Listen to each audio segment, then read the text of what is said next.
शिक्का बदल समाधी. मी 12च्या नंतर भोजनदार घेणार नाही किंवा मधातही काही खाणार नाही, त्याला विकार बुद्धी लागले लोक समजतात.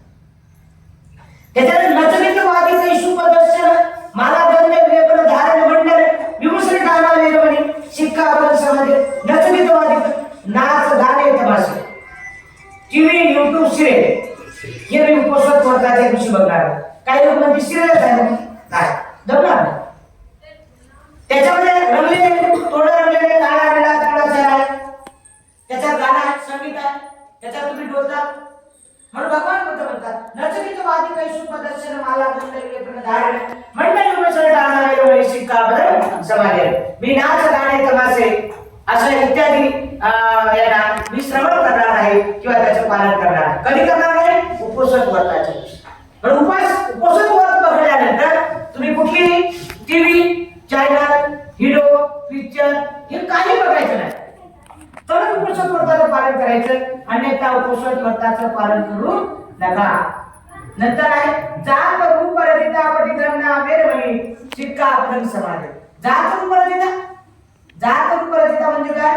आपण जे काही सोनं चांदी काळं मणी पांढरा जे काही लावतो, हार घालतो, व्हाईट कपडे काही लावतो, हे असं मात्र आपण काही घेऊ नये. उपोषण व्रताच्या दिवशी तसं कुठलंही प्रदान करू नये.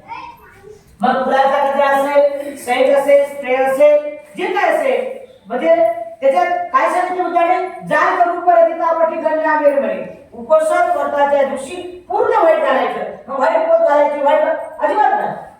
मग व्हाईट फुलाचा गजरा घालायचा, रचनेची व्हाईट, ज्याच्यापासून सेंट येते, अत्तर येते, ज्याच्यापासून मन लुप्त होते ते घालायचं.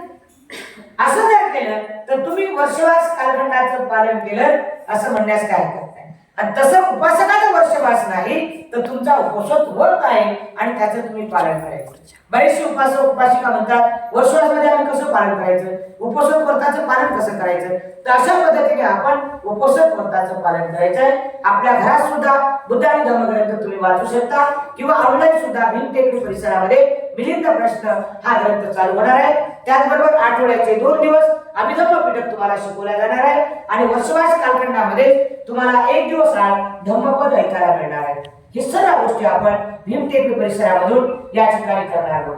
तर प्रियजनो, आजची ही जी काही आषाढी महोत्सव आहे, आषाढी पौर्णिमा आहे, ही बौद्ध इतिहासामध्ये बौद्ध साहित्यामध्ये अतिशय महत्वपूर्ण आहे, अतिशय व्हेरी इम्पॉर्टंट आहे.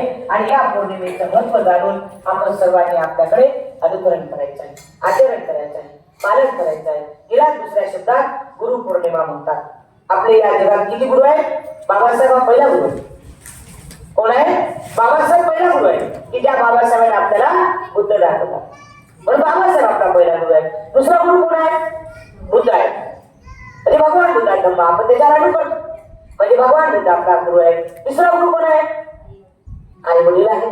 त्या आई वडिलांनी तुम्हाला जन्म दिला, हे आई वडील आहेत.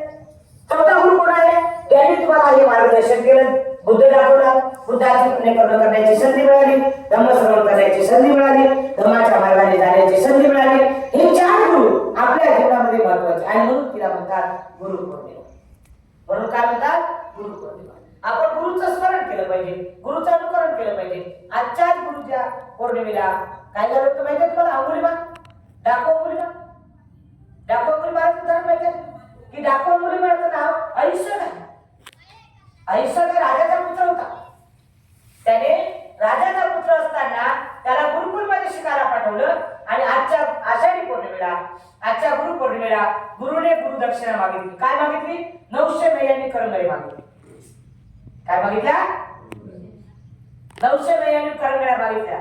माझी जोपर्यंत 900 नयनी करंगळ्या देत नाही तोपर्यंत तुझी गुरुदक्षिणा पूर्ण होत नाही. पूर्वीचे गुरु मागायचे आणि मग त्याला 900 नयनी करंगळ्या मागितल्यामुळे त्या अहिंसकला हिंसक बनावं लागलं आणि घोडेस्वारला मारायचा, हत्तीस्वारला मारायचा, चालणाऱ्या माणसाला मारायचा, चालणाऱ्या बाईला मारायचा, कोणाच्या आईला मारायचा, कोणाच्या वडिलाला मारायचा, कोणाच्या भावाला मारायचा, कोणाच्या बहिणीला मारायचा. हजारो लोक मारले. कशासाठी मारले? गुरु दक्षिणा पूर्ण करण्यासाठी. आणि त्यांना मारून काय करत होता तो? काय करायचा? ती करंगळी कापायची आणि गळ्यात घालायच्या. 900 नयनी करंगळ्या. एक दिवस असा दिवस आला की त्या दिवशी भगवान बुद्ध श्रावस्ती या ठिकाणी गेले आणि त्या ठिकाणी मगध अनाथपिंड प्रसेनजित राजाने भगवंताला विनंती केली, राजा आमच्या नगरामध्ये धुमाकाळ घातलेला आहे, म्हणजे कोण घातलेला आहे, डाकू अंगुली मारायला फार पूर आहे, घोडासवार आहे, हत्तीस्वार आहे, यांना तू हाणून पाडतोय. सगळी जनता घाबरलेली आहे. तेव्हा भगवान बुद्धाने या वर्षवास कालखंडामध्ये भगवान बुद्ध श्रावस्तीमध्ये वर्षवास भगवान बुद्धाने 46 वर्षवास केले. किती वर्षवास केले? 46. त्यांच्या जीवनामध्ये 46 वर्षवास झाले. मग भगवान बुद्धाने 25 वर्षवास श्रावस्तीमध्ये केले. भगवान बुद्ध वर्षवास करीत तिथे गेले आणि मग त्या परिमंडल करून सकाळी भयानक जंगलामध्ये गेले. भयावह जंगलात जात असताना गुरेढोर चालणाऱ्या त्या शेतकऱ्याने भगवंताला विनंती केली, जाऊ नका भगवंता, जाऊ नका, तिथे फार क्रूर डाकू अंगुलीमाल आहे आणि तो तुम्हाला मारून टाकेल, तुम्ही जाऊ नका. सारे लोक विनंती करतात. भगवान बुद्ध भयावह जंगलामध्ये गेले. त्या पहाडाच्या याच्यामध्ये जंगलामध्ये गेल्यानंतर तिथून आवाज आला आणि मग अंगुलीमालाला चेतना लागून झाली. त्याच दिवशी त्याच्या आईला इच्छा झाली की माझ्या मुलाला मी भेटायला गेलं पाहिजे, म्हणून त्याची आई तिकून काहीस म्हणून त्या जंगलात येत होती. इकडल्या बाजूला आवाज येत होता, बुद्धं शरणं गच्छामि, आणि तिकून आवाज येत होता अहिंस. दोन्हीमध्ये अंगुलीमाल जंपिंग झाला. कारण आईची माया असते, आईचं प्रेम असते, है ना. आणि मग ती आई अहिंस म्हणू लागली आणि इकडून बुद्धं शरणं गच्छामि, धम्मं शरणं गच्छामि, संघं शरणं गच्छामि. नेमका अंगुलीमालाला जंपिंग झालं. नेमकं कुठं जावं? आईकडे जावं त्या बुद्ध आईकडे जावं का या श्रवणाकडे जावं? आणि मग त्याने ठरवलं आईकडे गेल्यापेक्षा श्रवणाकडे गेलं पाहिजे. मग तो धावू लागला, पळू लागला, फार मोठमोठ्याने ओरडू लागला, हे श्रवणा थांब, हे श्रवणा थांब. भगवान बुद्ध म्हणतात, अरे मी थांबलेला आहे, तू थांब. तुम्हाला कुठे बोलताय? तुम्ही थांबा, हे श्रवणा थांब. भगवान बुद्ध शांत गतीने जात होते तरी अंगुलीमाल पळू शकत नव्हता. आणि मग भगवान बुद्ध एका ठिकाणी थांबले. अंगुलीमाल थांबत आला आणि लगेच तलवार काढली, मारण्यास तयार झाला. तर भगवान बुद्ध म्हणतात, अरे गड्या, एक छोटीशी गोष्ट आहे, तेवढी कर आणि मग तुला काय करायचं ते कर. मग काय करायचं म्हणे? एक झाड आहे म्हणे पुढे, त्या झाडाचे काही पत्ते तोडू नका. तो म्हणजे एवढीच गोष्ट. मग तो लगेच धावत जातो आणि फांदीच तोडते आणि बुद्धांकडे घेऊन येते. बुद्धांना म्हणते, घ्या. बुद्ध म्हणतात, अरे छोटीशी गोष्ट आहे, तेवढी कर आणि मग तुला काय करायचं कर, तेवढे लवकर सांगा, मला वेळ नाही. भगवान बुद्ध म्हणतात, अरे गड्या, जशी त्या चढ दिशा फांदी तोडली तशाच पद्धतीने ते लावून दे. हे कसं शक्य आहे? हे कसं शक्य आहे? भगवान बुद्ध म्हणतात, अरे तोडणं फार सोपं आहे, जोडणे मात्र अवघड आहे. तोडणे फार सोपे आहे, जोडणे मात्र अवघड आहे. आणि मग अंगुलीमाल म्हणतात, हे शक्य नाही. भगवान बुद्ध म्हणतात, अरे गड्या, तेच तर शक्य करायचं आहे, तेच तर तुला सांगायचं आहे. तुझ्यात साधुत्व आणखी आहे, तू साधुत्व तुझ्यामध्ये जागृत आहे, तू माणूस बनू शकतोय. अंगुलीमाल म्हणते, हे कसं शक्य आहे? मग चल माझ्यासोबत. तेव्हा भगवान बुद्धाच्या समोर त्याने गळ्यातली माळ काढली, तलवार फेकली आणि भगवान बुद्धाला नतमस्तक झाला. आणि भगवान बुद्धाने हे आवरूस म्हटलं, अंगुलीमालाला बौद्ध धर्माची दीक्षा दिली ही आषाढ पौर्णिमेला महत्वाची. एवढा मोठा डाकू अंगुलीमाल भगवान बुद्धाकडे नतमस्तक झाला आणि भगवान बुद्धाच्या मागे नमो तस्स भगवतो अरहतो सम्मा संबुद्धस्स, नमो तस्स भगवतो अरहतो सम्मा संबुद्धस्स असा अवधूत काढत भगवान बुद्धांच्या मागे जात होता. भगवान बुद्धांच्या मागे जात असताना 1000 भिक्खू बसलेले होते आणि 1000 भिक्खू मध्ये डाकू अंगुलीमाल बसून गेला.